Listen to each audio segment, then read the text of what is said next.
Iniciemos entonces con otro de los exámenes que son bastante rutinarios y de muy común que el paciente incluso se autotome, por decir una palabra, el examen general de orina. Este es uno de los exámenes que más se toman los pacientes por su cuenta, es decir, sin indicación médica.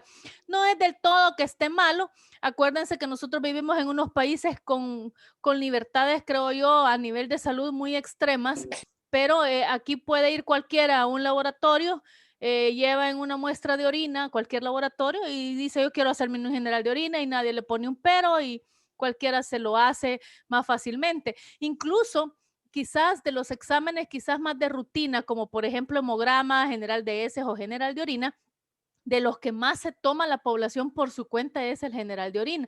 El de heces a todo el mundo le huye, ya lo van a ver cuando vean la clase de general de heces con la doctora Funes la próxima semana. Es el que todo el mundo no le gusta, pero que también es necesario. Pero este quizás es también de los más comunes cuando principalmente las mujeres sienten alguna molestia de tipo urinario, rápidamente suelen tomarse este examen. Entonces es bastante importante porque una cosa es que se lo tomen y una cosa es que sepan qué es lo que tiene o no. Entonces, normalmente a veces el paciente ya lleva el examen tomado cuando consulta por alguna patología o alguna molestia urinaria. El examen entonces general de orina no es más que el estudio de los componentes principales de la orina. Y académicamente, voy a hacer esta diferencia porque la hacía también ayer con el hemograma, académicamente teóricamente se divide en tres partes: el examen físico, o que también en otros países, en otra literatura, ustedes lo van a conocer como consideraciones generales, el examen químico y el examen microscópico. Pero nosotros en el país, la inmensa mayoría, casi todos los laboratorios únicamente toman dos partes del general de orina. El físico y el químico lo unen en una sola parte y luego dejan el microscópico, que también en algunos laboratorios o en alguna otra literatura lo pueden ver ustedes como sedimento urinario. Esta es otra forma de también hablar o de interpretar esta parte del examen microscópico. Entonces, para efectos académicos teóricos, en realidad, el examen general de orina se divide en tres partes: el examen físico, el examen químico y la parte del examen microscópico. Pero para efectos prácticos, con el examen de orina que nosotros normalmente nos enfrentamos, fíjense como este ejemplo que les traigo aquí, solo es el físico-químico, que normalmente los laboratorios lo unen en uno solo, y el microscópico. Entonces, para efectos prácticos normalmente son dos, pero en realidad tienen la parte química aquí también.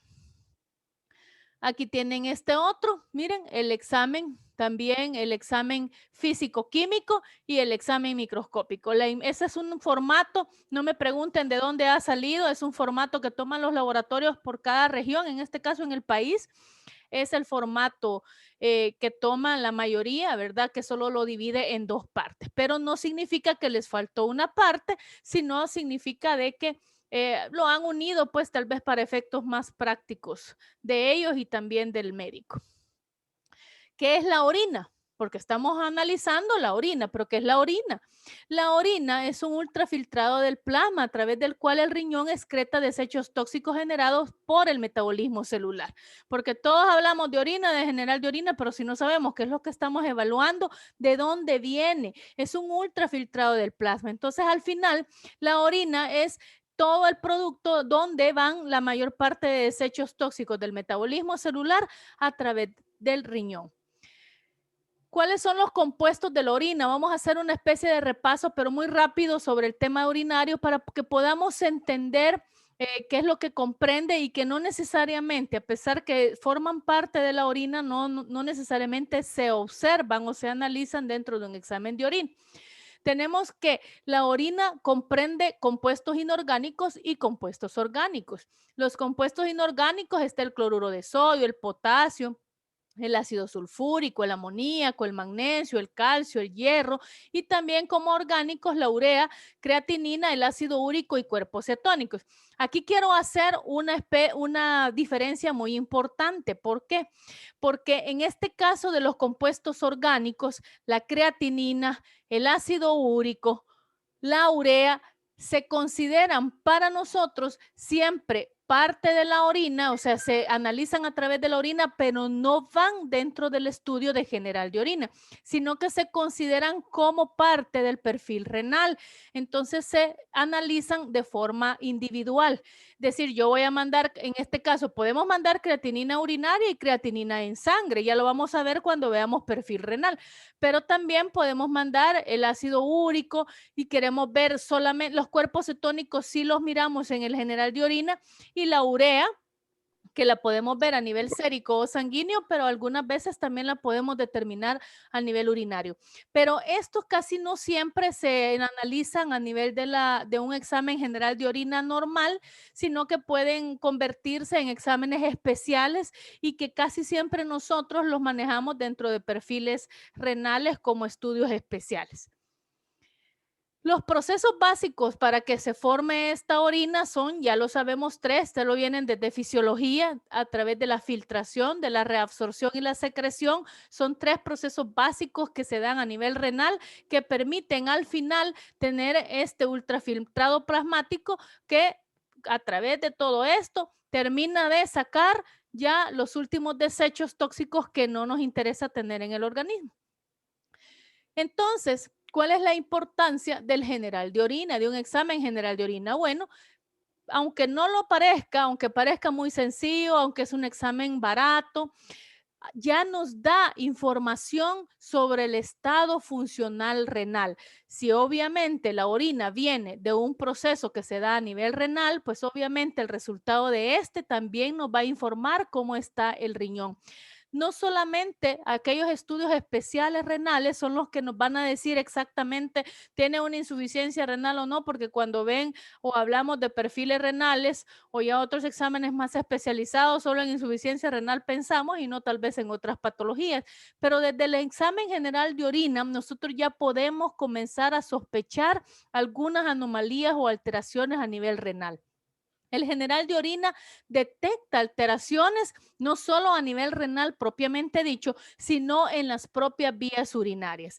La evidencia, por ejemplo, de procesos metabólicos generalizados a nivel sistémico, pues, del organismo, pueden evidenciarse a través de ciertas alteraciones específicas del general de orina y otras tantas como, por ejemplo, la oliguria, la poliuria o presencia de metabolitos anormales que aunque no estoy midiendo una cantidad, por ejemplo, el general de orina no me mide volumen urinario, pero sí me puede medir a través de concentraciones y densidad si estamos orinando bastante o poquito, por ejemplo.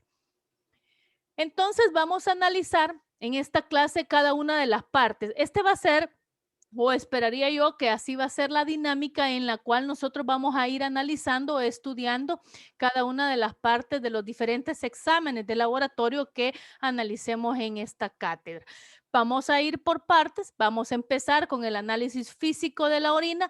Yo lo he dividido en tres, pero saben, como les repito, que para niveles prácticos yo el laboratorio lo divide en dos partes, pero para efectos académicos y que estén bien claros qué es lo que estamos analizando, voy a iniciar con el análisis físico de la orina. El análisis físico de la orina, que también, como les decía al principio, se llama consideraciones generales en otra literatura, analiza básicamente 5 aspectos. Analiza el aspecto, valga la redundancia, el color, el olor, la densidad y el pH. 5 cosas, por eso es que se llaman consideraciones generales, son lo más general, ¿verdad? Que se ve en la orina, aspecto, color, olor, densidad y pH. ¿Qué vemos en el aspecto? Como repito, aquí tenemos un examen de orina real, ¿verdad? Entonces siempre dividen en dos partes, pero veamos, ¿verdad? Aspecto, aquí está el color, el pH, la densidad y aquí ya vienen otras partes que conforman la parte química, no me voy a ir por ahí, pero aquí está el color, el aspecto y el pH como parte de esta parte física de la orina. Lo que no se suele reportar en un examen de orina es el olor. El olor no se suele reportar dentro de la práctica clínica aquí en el país, a menos que tuviera un olor así muy particular que le llame la atención al laboratorista, en una parte de abajo aquí que dice observaciones, ahí puede poner el laboratorista alguna nota en la cual sea importante como un aspecto clínico a considerar dentro del examen. Pero en la normalidad, en la parte práctica, la parte del olor no es algo que suele a veces reportarse. El aspecto, bueno, la orina normal es limpia, transparente, con un color ámbar amarillo típico, que es gracias a la presencia de pigmentos que se llaman urocromos y que vienen desde la bilirrubina. No debería de tener un color que no fuera un amarillo. Puede cambiar en este caso las tonalidades del amarillo, pues, un poquito más oscuro, un poquito más claro, dependiendo de la concentración urinaria, dependiendo, por ejemplo, si has tomado mucha agua y después te haces un examen de orina, te va a salir sumamente clara. Si has estado sin consumir líquidos durante mucho tiempo o, por ejemplo, has estado deshidratado, muy probablemente la orina va a salirte muy amarilla o que nosotros a veces le llamamos muy concentrada. ¿Qué anormalidades? Lo que normalmente nos puede reportar un examen es que esté limpio, pero también pueden haber anormalidades como la turbidez. ¿Cuál sería entonces la anormalidad más común en la parte del aspecto de la orina? La anormalidad más común es la turbidez. Y aquí les traigo un ejemplo de un examen en el cual, miren, dice aspecto turbio, aspecto turbio. Es decir, que ya este examen en ese ítem que nosotros estamos evaluando de aspecto ya no es normal. Y como les decía ayer en el hemograma, cuidado. Aquí vamos desgranando parte por parte de los exámenes para que ustedes puedan comprender, pero a la hora del análisis van a unir todos y cada uno de los aspectos y a la hora que uno evalúa un examen de orina, lo evalúa completamente desde su color hasta las observaciones que pudiera incluso poner el laboratorista clínico. Es decir, se analiza todo en conjunto y en contraposición también con la parte clínica que el paciente presenta. Pero normalmente la orina es transparente, pueden poner en este aspecto, si este hubiera sido normal, le pueden poner limpio, no hay ningún problema, pero aquí tenemos este, por ejemplo, turbio. Vemos que el color es amarillo, entonces es normal. Entonces el color es amarillo. Si se fijan, como les decía al principio, el olor no se reporta porque es un olor, ¿verdad? Que es orina y no tiene otro olor, ¿verdad? De cómo describirlo, a menos, repito, que tuviera algo particular que llame la atención y que sea importante clínicamente. Entonces, una orina turbia como esta que tiene en el examen, ¿por qué podemos tener una orina turbia? Bueno, por proteínas, por la presencia de leucocitos, por la presencia de bacterias, por la presencia de pus o la presencia de grasa o lípidos. Todas estas cuestiones pueden volvernos la orina turbia. ¿Qué es lo que más comúnmente nos da turbidez en la orina? Cuando tenemos infecciones, aunque sean leves de vías urinarias, la presencia ya de bacterias principalmente son las que nos va a dar más turbidez y nos va a cambiar ya el aspecto de la orina. El enturbiamiento no es lo mismo que una orina turbia. Cuidado con este término. El enturbiamiento se refiere ya a la presencia de cristales y cuando aquí abajo ya veamos por aquí cristales, entonces aquí también no es solo una orina turbia, sino que se le llama el término de enturbiamiento. Casi siempre, y voy a ser honesta en este aspecto para decirles que los laboratorios no le ponen este término, sino que le siguen poniendo turbio, pero académicamente se le llama enturbiamiento cuando la turbidez se debe a presencia de cristales. Otras causas de turbidez es la presencia, como les decía, de hongos. También los hongos dan mucha turbidez. Células sanguíneas como hematíes, leucocitos. La presencia de hematíes o eritrocitos en la orina no solo va a cambiar el aspecto de la orina, sino que el color probablemente. Casi nunca, es muy raro que el paciente cuando haya orinas, por ejemplo, con hematíes, sea roja como sangre. Es muy raro porque normalmente ya están degradadas por los otros y por el mismo pH que tiene la orina puede cambiar el color y se degrada el hematíes. Entonces, normalmente el color de la orina cuando hay hematíes es oscuro como café oscuro. Algunas pacientes, cuando hay demasiadas hematíes, pueden describir la orina como Coca-Cola, ¿vea? O como color café o como Coca-Cola. Entonces eso sí alarma muchísimo a la gente. Les voy a comentar que cuando ustedes tengan en el olor, en el color de la orina, sangre franca, si es mujer, por favor pregunten si no anda con su menstruación, porque esta es una causa común de presencia de sangre clara y franca, porque esa sangre de la menstruación sabemos que no viene de la uretra, sino que viene de la vagina. Entonces ahí se mezcla con la orina en el momento de la micción, pero no viene directamente de la uretra. Entonces, cuando venga así, hay que preguntar, sobre todo en la mujer, si no viene, si no está con la regla o le está en sus últimos días, y así se ha tomado el examen y eso hace que se vuelva roja franca. La cantidad de moco de las vías urinarias, cuando hay procesos inflamatorios, sobre todo a nivel uretral, se produce una especie de secreción tipo moco que puede volver a la orina turbia. Y también en el caso de los caballeros, cuando hay líquido prostático mezclado con la orina, también causa turbidez, y también la presencia la combinación de semen con la orina, cuando hay alguna fístula, por ejemplo, a nivel uretral, entonces también le va a cambiar y va a volver incluso la orina turbia, ¿vea? Así como lechosa. También podemos tener orinas con material fecal, casi siempre como por temas de fístulas, y también va a causar turbidez, así como también las alteraciones en el pH. En cuanto al color, sabemos que lo normal es amarillo ámbar por la presencia de los urocromos. Normalmente el color, como les decía al principio, va a depender de la cantidad de orina emitida y de la cantidad de agua o líquidos que tengamos. Puede ir desde un amarillo claro si nosotros hemos consumido mucha agua o hasta un amarillo muy oscuro, dependiendo de la concentración y la cantidad de líquidos que hemos estado ingiriendo.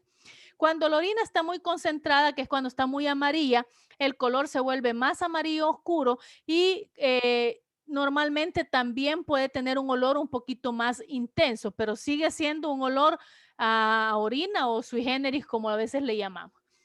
El color, y aquí tenemos un examen, color amarillo. No le ponen casi nunca los laboratoristas, a menos que cambie a uno totalmente diferente, pero no le van a poniendo los tonos, ¿verdad? De color claro, pálido, amarillo, chiltota, etcétera. No le ponen todo eso, solo le ponen amarillo y ya.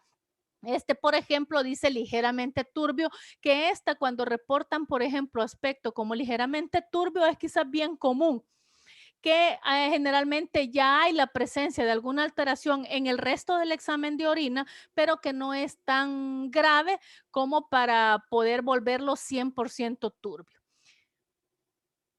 Alteraciones, otras alteraciones que podemos tener en el color. También las alteraciones en el color las podemos tener por consumo de alimentos y por consumo de medicamentos cuando no es algo tan patológico. Por ejemplo, cuando nosotros damos nitrofurantoína, que es el famoso Uvamín, que no sé si ya lo conocen algunos de ustedes o lo han tomado, nuestra obligación como un buen médico es decirle al paciente que la orina le va a cambiar de color gracias a la nitrofurantoína. También la presencia de pigmentos biliares del amarillo naranja. Yo cuando doy el Uvamín o la nitrofurantoína, que es el nombre genérico, yo le digo al paciente que no se preocupe, que va a orinar como con la champán. Me perdonan la comparación para los que les gusta la gaseosa, pero es una forma fácil de que el paciente me pueda entender y me pueda comparar y no alarmarse. Nuestro deber como médicos es también educar y darle todas las consideraciones al paciente para que éste no vaya a, por ejemplo, abandonar el tratamiento creyendo que ha tenido un empeoramiento de su cuadro clínico. Podemos también tener orinas de color rojo cuando hay presencia de hemos, porfirias, porfirinas o mioglobinas también, y también pueden tener orinas rojizas muy comúnmente en los pacientes que consumen complejo B. Hay quienes les encanta estarse inyectando complejo B o el famoso neurobión y van a la farmacia y no hay semana de Dios que no se inyecten una neurobión o un complejo B, y entonces sabemos que el complejo B, si tú no lo necesitas, eliminas un 80%, si no es que más, a nivel urinario principalmente. Entonces, cuando consumen demasiado complejo B, pueden tener orinas rojizas. También a través de alimentos, como por ejemplo si te echaste tu ensalada rusa, perdón en las comparaciones, ¿verdad? Porque es hora de almuerzo, pero una ensalada rusa, el montón de, algo que da bastante orina rojiza es la remolacha, ¿va? Entonces tiene tanto pigmento rojo este alimento que es imposible de absorber y se va tirado por la orina. Entonces, no todo es anormal, por eso es bueno la historia clínica completo con el paciente. Un color así como té de manzanilla, un verdecito que no podría yo decir cómo es, por eso es que hasta la literatura lo pone con esa comparación. Puede ser por el hierro, también consumo alto de hierro puede dar este color, como también la presencia de urobilinógeno, un color caoba o como café también por pigmentos biliares, que ya es una coluria, que ya es más como una Coca-Cola. Cuando es coluria, como Coca-Cola, hay que descartar que no sea por una sangre oculta o por un proceso ya de pigmentos biliares o hepáticos, un proceso hepático. Verde o azul, en pseudomonas, el paciente puede orinar azul o verde y no es que sea el príncipe, ¿verdad? Ya de Gales y hasta la orina es como la sangre azul, ¿verdad? No, es por presencia de infecciones como tipo pseudomonas o alimentos como espárragos o también el consumo o cuando te han puesto contrastes como azul de metileno, también te puede cambiar el color. En alcaptonuria te puede volver la orina negra y lechosa. Cuando hay una orina lechosa, piensen principalmente en la presencia de lípidos o grasas. Aumento de colesterol y triglicéridos a veces es tan grande que puede eliminarse por la orina, y también en los síndromes nefróticos podemos tener presencia de lípidos en la orina que se llama lipiduria. Y también podemos tener colores algo pardos, que no es, que viene siendo como un color gris, y esto es cuando tenemos bilirubinas directas en la orina. Aquí tenemos en esta foto una serie de cambios, ¿verdad? En la coloración de la orina, cuando es un poquito a veces más clara, más oscura. Miren cómo se va volviendo más de color café cada vez que hay más presencia de sangre, ¿verdad? Esta ya hay bastante sangre franca. Podríamos pensar también en un proceso uretral o renal o una cistitis o una pielonefritis bastante importante, pero aquí también ya tenemos una presencia, con solo ver la orina así, sabemos que hay presencia de sangre en la orina. Otras alteraciones, bueno, podemos tener en el aspecto de la orina la espuma, aunque el examen general no te va a decir presencia de espuma, pero cuando lo ve el laboratorista, pues tiene que comparar y tiene que ir a concordar estos datos con el resto de aspectos que te evalúa el examen general de orina. Cuando, sobre todo en los caballeros, o te dicen que es una gran espuma cuando orinan, es porque generalmente está botando proteínas. También la presencia de pus, que te vuelve también el aspecto algo lechoso, eso se llama piuria, o también gran cantidad de grasa te puede volver lechosa la orina, y cuando hay presencia de linfa se llama quiluria. Vaya, ahí tenemos una espumosa y eso que ahí ya la recogió, ¿ve? Entonces ya se perdió bastante, pero no, en pacientes renales que tienen altas cantidades de proteínas y que les salen las proteínas altas a nivel del examen de orina, entonces es grandes cantidades de espuma, y esto hay que preguntarlo en un paciente en quien sospechamos algo renal, ¿verdad? Porque aunque no es algo tal vez tan importante para el paciente, sí genera algún tipo de información. Podemos tener, miren, esta gran espuma, como que cerveza, vea, por si acaso, es la comparación. Y piuria, miren esta, ¿verdad? Casi básicamente como que fuera la pus, pero mezclada con la orina. Tenemos quiluria, que incluso aquí, no sé si logran ver en la foto, tiene hasta el cambio, ¿verdad? Como la no mezcla de la grasa con lo líquido, o sea, una especie de sedimento que se da. Y tenemos también hematuria, como por ejemplo esta clara hematuria, ¿verdad? A nivel nada más que no la hemos evaluado con el microscopio, solamente el aspecto. El olor es sui generis, como les digo, ya el olor ya no se reporta en la mayoría de laboratorios. Y cuando lo reportaban, le ponían el tal nombre sui generis. ¿Qué significa sui generis? Que el olor en orina es olor en orina y no huele a otra cosa más que eso. Y es que es un olor tan único que nadie lo puede describir y que por eso le ponían sui generis. Tal vez yo lo he visto en estos examencitos así de los laboratorios de los pueblos o de lugares un poquito más lejos, todavía le ponen el olor como parte del examen de orina. En otros laboratorios ya más grandes o más establecidos ya no se lo ponen, pero en otros pueden encontrar como esto sui generis no significa nada más que huele a orina. Importante es el olor porque también tenemos alteraciones. Es importante que le preguntemos al paciente si la orina huele a orina, pues, y no huele a otra cosa, como por ejemplo olor amoniacal. El olor amoniacal es un olor como, ¿cómo lo describiría? Como a vinagre, ¿verdad? Un olor como ácido. Esto generalmente se puede dar en infecciones de vías urinarias o por la presencia de bacterias ureáceas positivas. También hay unos que huelen a alcohol, o sea, la orina huele a alcohol y esto es cuando tenemos intoxicaciones alcohólicas.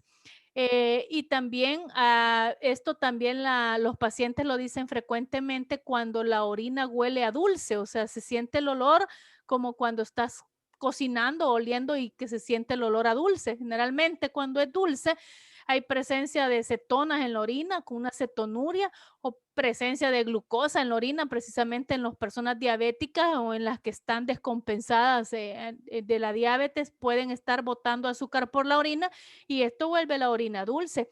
También en ayuno prolongado, por la presencia grande de cetonas, podemos tener olor a dulce. Y también otra que es bien frecuente es que el paciente te dice que la orina huele a pupú. Es decir, que tiene un olor fecaloide. Esto generalmente se da por fístulas vesicointestinales o por grandes presencias de bacterias de tipo intestinal en el tracto urinario. Es decir, y esto lo voy a hacer así y lo voy a decir claro porque somos médicos y no tenemos que tener ninguna pena ni andar de escondiendo nada, pero yo he visto más de algún caso en mi práctica clínica de infecciones de vías urinarias en pacientes que tienen prácticas de relaciones sexuales anales. Les voy a explicar por qué. Como en el ano tenemos todavía restos a veces de heces y tenemos prácticas sexuales a nivel anal, vea, del pene al ano, vaya, digámoslo así. Entonces puede meterse bacterias que están en el tracto intestinal, que no deberían de estar en el tracto urinario, ingresan hacia la uretra por esta práctica. Yo tuve un paciente que me nos costó, pero muchísimo, porque se le metió una bacteria fecalis, ¿verdad? Una bacteria que no debería y que nunca, casi nunca la encontramos en el tracto urinario, pero que provenía del tracto a nivel del recto, pues del ano. Entonces, de tanto explorar, pues, ¿y de dónde? Se le hizo, hasta un TAC se le hizo pensando en que el paciente tenía fístulas vesicointestinales y nada que ver. Entonces, lo que pasaba al final, pues, cuando vio de que había gastado el montón, que lo cual se lo hubiera ahorrado si desde un principio nos hubiera comentado, él tenía prácticas homosexuales, ¿verdad? Tenía prácticas homosexuales. ¿Y saben cómo lo descubrimos? Porque la persona estaba casada, entonces él era bisexual, pues tenía prácticas heterosexuales y homosexuales a la vez. Entonces la esposa después llegó también con una infección vaginal, pero también bien yuca porque era tan resistente la bacteria que él tenía a nivel del pene, a nivel de la uretra peniana, que se la trasladó a su esposa también. Esto no es chambre ni es la Rosa de Guadalupe, vea que les estoy contando, son casos reales que nos pasan y que podemos tener. Y el paciente, miren, este olor a fecaloide, él nos llevó la muestra y eso yo lo comprobé, es que era como que si tú tuvieras las heces, pero en orina, era increíble. Entonces costó muchísimo, se le tuvo que ingresar al de último para meterle antibióticos, se le metió imipenem, niño, porque nada le pegaba a lo que tenía a eso. Entonces también es importante. ¿Por qué les quiero decir esto? Porque la historia clínica es importante. Esto del olor fecaloide, no lo vean así tan por encima, no es que no le den importancia, denle importancia y exploren un poquito más de dónde. Piensen primero en fístulas, no vayan de un solo a decirle, dice la doctora Rodríguez que usted tiene relaciones homosexuales, sabemos que aquí todavía es un tabú, ¿verdad? Etcétera. No es eso, sino que hagamos una buena historia y investiguemos de dónde viene el origen. Aquí tenemos también los olores mezclados con o por resultado también de alimentos o de otras situaciones como los espárragos, el ajo, La cetonuria da olor a dulce.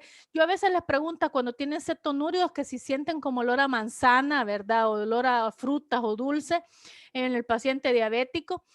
También olor a pescado en infecciones de vías urinarias cuando tenemos, por ejemplo, algunas Klebsielas dan como este olorcito a pescadito, ¿verdad? Así como a pescadito de Semana Santa. Ahí se las dejo para que se la imaginen. Y a pescado podrido, lo siento los olores, pero esta era la comparación y esto no me lo he inventado yo, está en la literatura. Y también por mala absorción de metionina, un olor así como a cerveza. Bueno, el pH es otro de los aspectos que evaluamos también en el general de orina. El pH normal urinario va de 4.6 a 8. Este es lo que vamos a tomar en cuenta para efectos académicos. Puede cambiar en alguna literatura, pero casi no mucho. Puede modificarse el pH urinario por la dieta o por medicamentos, por ejemplo, consumo de vegetales, consumo de lácteos aumentan el pH, las carnes o el exceso de cítricos pueden disminuir el pH urinario y la vitamina C, por ejemplo, bajan el pH. También el consumo de salicilátidos, aspirina, sobre todo en los ancianos que toman aspirina como parte de sus medicamentos preventivos a nivel cardiovascular, y también los antiácidos o el bicarbonato de sodio, aquellos pacientes que toman algunos medicamentos con bicarbonato de sodio, por ejemplo, por alguna patología, una enfermedad ácido péptica, por ejemplo, pueden aumentar un poquito el pH de la orina, y también las tiacidas. O en infecciones de vías urinarias podemos tener pH altos. Y aquí tenemos causas, ¿verdad? Fisiológicas, farmacológicas o patológicas de cambios a nivel del pH. No me voy a detener en estas porque algunas ya las mencioné. Y ahí tenemos cómo nosotros vamos a encontrar, a dónde vamos a encontrar reportado el pH en un examen general de orina. En este caso, él tiene 6, todavía está en los rangos normales. Causas de pH bajo, tenemos la cetoacidosis diabética, los medicamentos como diuréticos tiacídicos. Cuidado en aquellos pacientes que toman hidroclorotiazida. Pregúntele al viejito, pregúntele a la viejita. ¿Y qué tipo de antihipertensivo toma?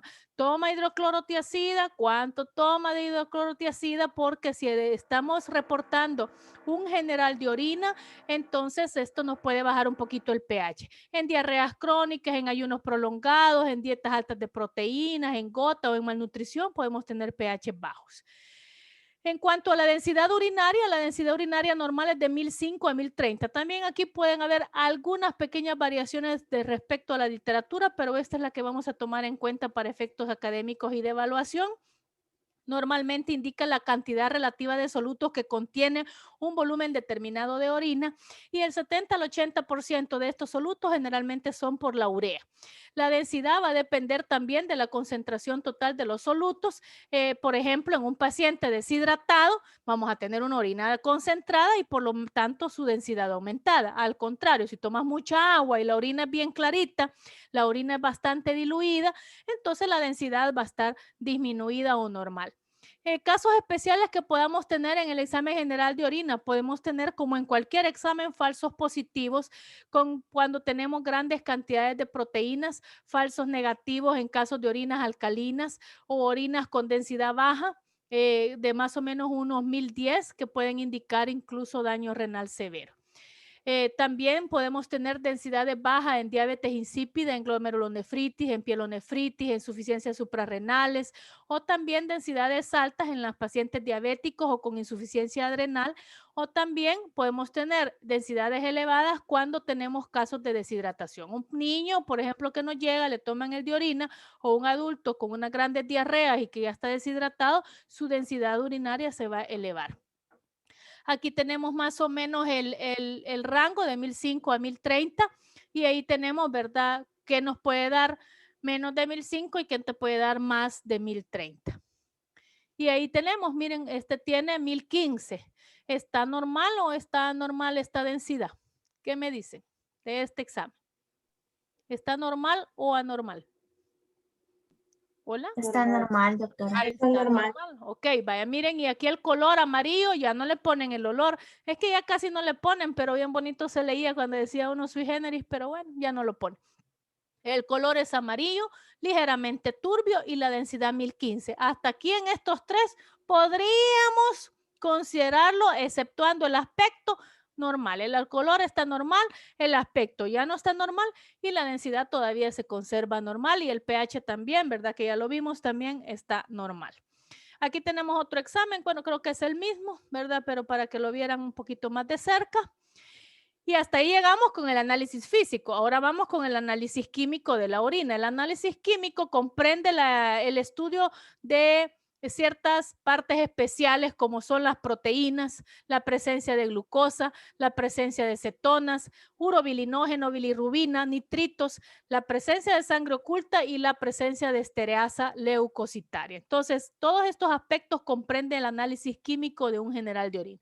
Repito, la presencia de proteínas, glucosa, cetonas, urobilinógeno, que no es lo mismo que bilirrubina, nitritos, sangre oculta y estereasa leucocitaria. Muchísimo cuidado con confundirse con estereasa leucocitaria, porque estereasa leucocitaria se mira en el análisis químico. Estereasa leucocitaria no es lo mismo que la presencia de leucocitos. La leucocito ya va en el análisis microscópico en la parte de las células, entonces no me lo confundan, por favor, y por eso es que la estereasa se ve hasta en la parte de arribita del examen, ya lo vamos a evaluar con un examen real.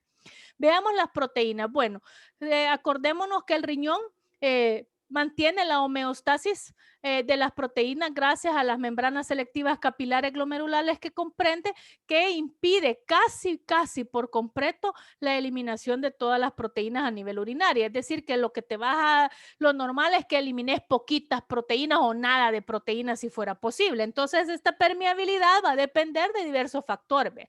Del tamaño de la proteína, de las cargas eléctricas, de la diferencia de gradientes proteicos en los túbulos, ¿verdad? A nivel renal, etcétera. Y eso ya lo sabemos por fisiología, pero les traigo a colación esto para que sepan que la presencia de proteínas no debería de ser tan significativa de forma normal. Cuando ya tenemos presencia, no deberíamos de tener en realidad proteínas en la orina, porque este es uno de los parámetros y por eso yo se los decía al principio. Un general de orina de 4 pesos, porque creo que vale igual que el hemograma, te puede dar una información increíble, aunque sea un examen tan básico y tan simple. La presencia de proteínas en la orina se llama proteinuria. Entonces, cuando vos ya tenés proteínas, aunque sea un poquitito en la orina, ya es proteinuria. Normalmente, ¿cómo debemos esperar que se reporten las proteínas en un examen general de orina? Negativa. Es posible que hayan algunas que otras, pero no son tan significativas como una proteinuria. Lo que te va a reportar en un examen es negativo. Perdón, es negativo. Si no es negativo, ¿qué te va a reportar? Te tiene que dar un rango, te tiene que dar un valor. Hasta 150 miligramos en 24 horas se puede considerar todavía normal, aunque en el examen de orina te reporten un rango como este, todavía dentro de los rangos a nivel renal lo podemos considerar normal. Un valor superior a 150 miligramos en 24 horas ya consideraríamos una proteinuria patológica, es decir, que ya tenemos que evaluar algo renal por ahí. Pero normalmente, ojo con esto que les voy a decir, si no hay algo significativo, el examen te lo va a reportar como negativo. Te puede reportar un valor. Ya cuando hay algo, te reporta normalmente un valor y este valor nosotros nos tocará analizarlo si es o no significativo. Como les digo, podemos tener hasta 150 miligramos por día. Bueno, el de la orina, el laboratorista lo leyó, vio que tenías 60 miligramos de proteínas o algo, entonces tú lo analizas, ves si realmente es una proteinuria significativa o no, pero te la puede reportar. Entonces el rango clínico ya nosotros lo analizamos. Proteinuria en rango no nefrótico es de 300 miligramos a 3.5 gramos por día y en rango nefrótico mayor de 3.5. Podemos tener también dentro de las proteinurias también la presencia y algunos exámenes incluso te lo ponen en observaciones. Cuando son muy buenos los laboratorios, muy buenos los laboratoristas, te ponen hasta qué proteína te encuentran. Por ejemplo, la microalbuminuria, podemos encontrar albúmina en orina 30 a 300 miligramos por día. Algunas veces solo te reportan presencia de albúmina en orina y tú le puedes preguntar, mire, cuánto es más o menos, o verdad, o qué tipo de proteína proteínas encontró, si es bueno. Si es así como un poco chafa, solo te va a dar, a puras penas les gusta escribir en los reportes de los exámenes, por eso es que hay que saber dónde tomarse los exámenes de los laboratorios, esto es bien importante, y también te puede dar, podemos sacar un cociente albúmina-creatinina, pero sabemos que la creatinina ya es un examen sérico a nivel sanguíneo que podemos tener. Aquí tenemos proteinurias para que nosotros las cuantifiquemos clínicamente, leves, moderadas o masivas, de 0.3 a 1 en 24 horas, de 1 a 3 en 24 horas y mayor de 3.5 gramos en 24 horas. ¿Y esto cómo lo vamos a cuantificar si solo hicimos aquí no lo vamos a ver en un general de orina? Esto de las proteinurias en 24 horas tenemos que hacer todo el cumbito y orinar todas las 24 horas a través de un volumen urinario total de 24 horas, ¿verdad? Pero estos son los rangos que nosotros tenemos. Y ahí vamos a tener más o menos las causas que pudieran darnos estos tipos de proteinurias leves, moderadas o severas. Y aquí tenemos otras clasificaciones de las proteinurias. Una de las más comunes es las transitorias, cuando tenemos procesos infecciosos con grandes procesos febriles unidos, ejercicios intensos, cuando los pacientes tenemos ingresados y van se les está poniendo albúmina para reponer, por ejemplo, hipoalbuminemias, podemos tener rangos de menos de 1 gramo por día, pero esto va a pasar cuando pase todas estas situaciones clínicas que tenemos. Podemos tener proteinurias persistentes, glomerulares, intersticiales, dependiendo del valor que te vayan dando. ¿Cuáles son las proteínas principalmente las que se excreta? Por eso es que el laboratorista a veces te pone microalbuminuria, tanto porque el 60% de las proteínas que podemos encontrar excretadas es la albúmina. Una albuminuria es cuando tenemos más de 30 miligramos por decilitro en 24 horas y ya consideramos una gran cantidad de albúmina perdiéndose por orina. Y esto es uno de los principales indicadores de nefropatía. No hemos tomado un gran examen, no lo hemos mandado a que se tome una resonancia ni nada de eso, sino que un simple examen de orina ya te dio esta información. ¿Qué proteínas anormales podemos encontrar? Las proteínas de Bence-Jones se pueden encontrar, es una proteína de bajo peso molecular, se encuentra únicamente a nivel urinario y generalmente está relacionado con ya problemas extrarrenales, generalmente en pacientes con mieloma múltiple. Algunos también hablan de la proteína de Tamm-Horsfall, que es una proteína de alto peso molecular, generalmente asociada a nefrosis, y no la vamos a encontrar casi nunca en sangre, sino también en orina, pero su presencia no suele ser tan normal. Otro de los aspectos que evaluamos en el análisis químico en el general de orina es la glucosa. Normalmente no debe haber glucosa en la orina. Es negativo el reporte, así te va a reportar el examen. Y el umbral renal de glucosa, ¿para qué? Podamos tener, para que no tengamos glucosa en orina, es de menos de 180 miligramos por decilitro de sangre. Cuando tenemos más de 180 de glucosa sérica, entonces ya vas a presentar glucosa en orina. Eso es lo que significa el umbral renal. Repito, cuando tenés más de 180 miligramos por decilitro en sangre, te fuiste a sacar la glucosa central, entonces a partir de ese rango tú ya vas a empezar a sacar glucosa por orina. Causas clásicas de glucosuria, que se llama glucosuria, la presencia de glucosa en orina, es principalmente la diabetes mellitus, cuando el paciente no conoce que es diabético y está debutando en diabetes mellitus, o cuando se descompensa por una diabetes ya previamente conocida. En Cushing podemos tener glucosuria, en insuficiencias renales, en intolerancia a los carbohidratos, en la presencia de feocromocitona o en el hipertiroidismo y en el glucagonoma podemos tener glucosurias también. También cuando tenemos hiperglicemias, me refiero a hiperglicemias a nivel sérico, a nivel sanguíneo, normalmente están asociadas no solo a temas de diabetes, sino a Cushing, acromegalia, feocromocitoma, hipertiroidismos y enfermedades pancreáticas. Es decir, podemos tener glucosuria por otras causas que no sean necesariamente una hiperglicemia.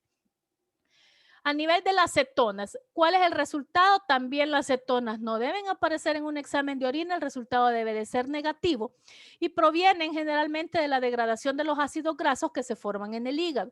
Normalmente son productos terminales de la oxidación de los ácidos grasos y vamos a encontrar 3 cetonas principalmente. Vamos a encontrar el ácido acético, el ácido hidroxibutírico y la acetona. Esas son las 3 principales cetonas. El ácido acetoacético, que también lo conocemos con el nombre de ácido diacético, es el precursor de las otras dos cetonas, que es el hidroxibutírico y de la acetona. En el caso del hidroxibutírico es el que más vamos a encontrar. Cuando hayamos cetonas, es decir, cuando hayamos cetonas en un general de orina que no es normal, el que normalmente más va a aparecer es el hidroxibutírico y mucho menos la acetona. Los cuerpos cetónicos en orina, la presencia ya positiva te pone a veces el examen, eso ya significa que el paciente presenta una cetonuria. Tenés un examen de orina y te pregunta el staff, te pregunta el residente, el otro año en pasada de visita, ¿qué tiene el examen de orina? Doctor fulano de tal, cualquiera de ustedes, la paciente presenta una glucosuria, presenta una cetonuria. Tienen que hablarle, como les decía ayer, en términos médicos. Causas de cetonuria en diabetes mellitus, vamos a tener en una diabetes normalmente descompensada también presencia de cetona. Cuidado, porque ya vieron cetoacidosis diabética el ciclo pasado y la presencia alta de cetonas indica que el paciente está descompensado severamente, sobre todo si ya es un diabético conocido. Entonces puede estar y ya darnos la luz de que el paciente ya está entrando en una CAD, ¿verdad? En una cetoacidosis diabética, mucho cuidado con esto, ¿verdad? Entonces, ¿por qué se los estoy diciendo? Porque cuando es un paciente que está descompensado diabético, en todo paciente diabético control, mándele en un general de orina. Y no, ¿por qué no solo le manden la glucosa en sangre? Mandémosle un general de orina. Un paciente diabético conocido con trastornos gastrointestinales, lo primero que piensan es que se ha descompensado de su azúcar en sangre. ¿Y cómo voy a empezar a saber si está o no descompensado? Mándenle un general de orina. ¿Qué me va a aparecer? A lo mejor te va a aparecer, lo más seguro, glucosuria y te va a aparecer cetonuria. Y si todavía el paciente no está tan mal de sus síntomas, puede ser el momento en que tú puedes revertir un cuadro grave de cetoacidosis diabética. Entonces, con un simple examen general de orina ya puedes empezar a ayudar al paciente. Una cetonuria también puede ser de origen no diabético, ¿verdad? Esto hay que tener cuidado. Una cetonuria de origen no diabético se da más frecuentemente en pacientes con ayuno prolongado, en pacientes que han tenido muchos vómitos o diarrea, en síndrome de Fanconi agudas o estrés severo también. Pero las causas más comunes, fíjense que yo tuve a mi hijo hace unos 3 años ingresado en el hospital pediátrico y él había estado con un cuadro de gastroenteritis, muchos vómitos y diarrea. Bueno, lo llevé al hospital, lo ingresaron para su manejo hidroelectrolítico y le tomaron el de orina. Y me sale la pediatra, creo que se acababa de graduar. La cosa es que en el examen de ingreso le toman el de orina y le salen una gran cantidad de cetona. Y llega, pero asustada la pediatra y me dice, doctora, me dice, su hijo es diabético. Y yo me quedé tranquila porque yo sabía que no era por eso, ¿verdad? ¿Por qué? Le dije yo, porque tiene cetonas en la orina el niño. ¿Y qué es lo que mandémosle los exámenes? Le digo yo, doctora, por favor, las cetonas es porque le estaba deshidratado cuando él ingresó. Pues entonces, una causa común de las cetonas en un paciente no diabético, pensemos en deshidratación, pacientes que han tenido mucho vómito, en la mujer embarazada en su primer trimestre, si ha tenido mucha hiperemesis, es que vomita demasiado gravídica por su estado de gravidez, pues, y le toman una orina de control en un prenatal y encuentran que tiene cetona es porque está deshidratada. Entonces, si no tolera la vía oral, pues hay que ponerle un suerito, hay que ponerle dextrosa, ¿verdad? Esta paciente embarazada, porque el niño va a estar ahí. Si el niño ya se le mueve, no se le va a mover porque de dónde va a tener energía si la mamá no se está alimentando. Entonces, le van a poner un suerito, ¿verdad? Le van a poner una dextrosita ahí a la mamá, si es necesario y si se puede, ¿verdad? Donde ustedes estén. Y después le toman otro de orina y ya van a ver que van a desaparecer la cetona según general de orina. Entonces, la causa más común es de una cetonuria en un no diabético. En una historia clínica lo averiguamos, ayunos prolongados, hiperemesis gravídicas, algunas enfermedades infecciosas te jalan cetonas y te pueden aparecer, pero la más común son estas que les digo. Es bien común ahora con unas dietas, ¿verdad? que están inventando, que no es que no sean buenas, o sea, hay que tener cuidado porque juegan tanto con el metabolismo nutricional que uno ya ni entiende a qué quieren llegar, ¿verdad? Entonces, en el caso de dietas para adelgazar, algunas, ya he tenido pacientes que pasan un día comen, otro día no comen, o sea, desordenan tanto el metabolismo y cuando llegan con estos exámenes, entonces obviamente están alterados porque el paciente tiene ayunos muy prolongados. La presencia de urobilinógeno en general de orina tampoco debe haber, debe de ser negativo. Y acordémonos que el urobilinógeno es un pigmento de degradación de la bilirrubina en el intestino. Está presente en orina. Cuando en la sangre normalmente tenemos bilirrubina no conjugada, entonces analicemos ahí hepáticamente cómo está el asunto para que si tenemos un urobilinógeno en general de orina, manden las bilirrubinas como perfil hepático para averiguar si no es de por ahí que se nos está apareciendo. Pacientes cirróticos a veces pueden tener urobilinógeno bastante en generales de orina cuando sus bilirrubinas o cuando están un poco pollos o amarillos, ¿verdad? Con síndrome ictérico, podemos tener urobilinógeno en general de orina y puede ser incluso un indicador temprano de daño a nivel hepático. Positivo vamos a tener en enfermedades hepatocelulares, hepatitis graves, en los hepatitis alcohólicos, el urobilinógeno va a estar presente y elevadísimo en generales de orina, pero se va a compensar y va a ser reversible cuando corrijamos las bilirrubinas si el cuadro lo es. Y anemias hemolíticas también. Hay que tener cuidado, no es que confiemos al 100% del urobilinógeno porque cuando ya está en la orina, al aire, al ambiente, se oxida rápidamente, entonces baja el nivel, ¿verdad? Entonces, esto funciona cuando acabas de dar la muestra al laboratorio y la analizan rápidamente. Aquí tenemos algunos otros, ¿verdad? Valores aumentados, ¿verdad? De urobilinógeno que nos pueden ayudar. Y aquí tenemos también la bilirrubina, que no es lo mismo que el urobilinógeno, también no debe de aparecer en uno de orina y puede ser positivo en ictericia obstructiva. Cuando la bilirrubina aparece, es más por cáncer. Cuidado, yo aparezco una bilirrubina en un general de orina, no es lo mismo que urobilinógeno, cuidado. Las causas hepáticas son distintas. Cuando aparece la bilirrubina en orina, hay que pensar en un problema obstructivo hepático. Entonces, y lo más común obstructivo es un cáncer, ¿verdad? Entonces, andémosle ahí rápidamente.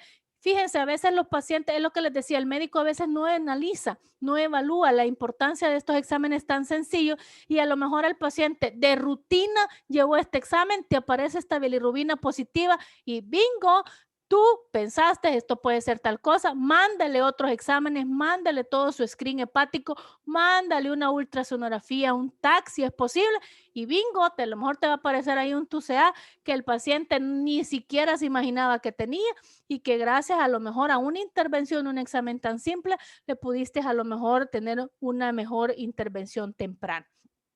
Los nitritos, esto es bien común, ¿verdad? El nitrito se reporta, pero no debe de existir. Se producen principalmente cuando hay bacterias que producen nitratos urinarios a nitritos, convierten los nitratos en nitritos. Entonces, nitritos no deben haber en orina y cuando son positivos es porque hay presencia de bacterias, pero no cualquier bacteria. Las únicas que te dan nitritos positivos son las bacterias gram negativas. Las bacterias también no reductoras como enterococos, pseudomonas o acinetobacter, entonces te pueden dar también nitritos positivos. ¿Por qué quiero llegar a este punto? Porque algunas veces el médico analiza y dice, como los nitritos están negativos, no tiene infección. Cuidado porque tenemos que analizar todo el examen de orina y lo que a lo mejor te está diciendo es que lo que no hay es bacterias gram negativas, pero pueden haber positivas o de otro tipo que como no convierten los nitratos en nitritos, entonces te aparecen negativos, pero las bacterias están. Entonces debemos analizar absolutamente todo el examen. Por favor, que quede claro esto. Y ahí tenemos mire, este está negativo. Este en realidad es un examen. No es normal porque miren aquí, esto es de la parte número 2 del general de orina, que por tiempo quizás ya no se la voy a poder dar, pero se la voy a grabar en video para la otra parte. Pero aquí tiene leucocitos de 75, ¿verdad? Entonces ya no está normal. Pero los nitritos son negativos. Entonces esto significa que las bacterias que aún así le ponen aquí escasas, las bacterias no son probablemente gran negativas, ¿verdad? Entonces, por eso es que los nitritos salen negativos, aunque los leucocitos y las bacterias estén presentes. Sí, miren, este otro examen, si ustedes se fijan, tiene nitritos positivos, ¿verdad? Nitritos positivos, ¿verdad? Y hasta aquí llegamos con el examen físico y el examen químico de orina. Luego vienen los microscópicos que, como su nombre lo indica, vas a evaluar células, ¿verdad? La estereasa leucocitaria, la mayoría sí ya lo reporta, pero hay unos tan chuecos, laboratorios tan chuecos que no lo reportan, pero es sumamente importante. Detecta leucocitos lisados o intactos, ¿verdad? Este es bien importante. Junto con la prueba de los nitritos y un examen de bacteriuria, va a aumentar la sensibilidad y la especificidad, la presencia de estereasa leucocitaria para poder ir determinando que es una infección de vías urinarias y la severidad. No todas las infecciones de vías urinarias te van a producir estereasa leucocitaria, ¿verdad? Pero cuando hay estereasa leucocitaria, sí puedes empezar a pensar en que lo que el paciente tiene es una infección severa. Vaya, aquí tenemos esta, miren, no sé si la logran ver, aquí tienen los nitritos y como yo les decía, la estereasa leucocitaria forma parte del examen físico-químico, en este caso específicamente del químico, no del examen microscópico. No es lo mismo, vuelvo y repito, leucocitos que estereasa leucocitaria. La estereasa leucocitaria es como el remanente, lo que quedó de los leucocitos, ¿verdad? Y casi siempre a veces también te indica el montón de producción de leucocitos que has tenido en determinado tiempo. No es lo mismo. Entonces, por lo tanto, lo que te está midiendo en el examen es en una parte diferente. Entonces, aquí este paciente, por ejemplo, tiene estereasa leucocitaria de 75 leucocitos por microlitro, entonces ya es algo positivo. No debería de haber estereasa leucocitaria. Si te sale estereasa leucocitaria, es que hubo leucocitos o hay leucocitos en algún momento determinado. Si el paciente acaba de pasar un proceso infeccioso, puede ser que no tenga tantos leucocitos, pero si hay muchas estereasas que tuvo muchos y están ahí como los que se rompieron, ¿verdad? De la gran cantidad de leucocitos que tuviste. El otro es la sangre oculta. Algunos laboratorios esta sangre oculta la ponen en un apartado, valga la redundancia, aparte en el reporte del examen. No debería de haber sangre oculta y cuando es positivo indica la presencia de eritrocitos a nivel microscópico.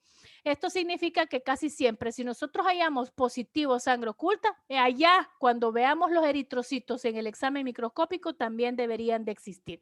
Aquí tenemos cómo se reporta, ¿ves?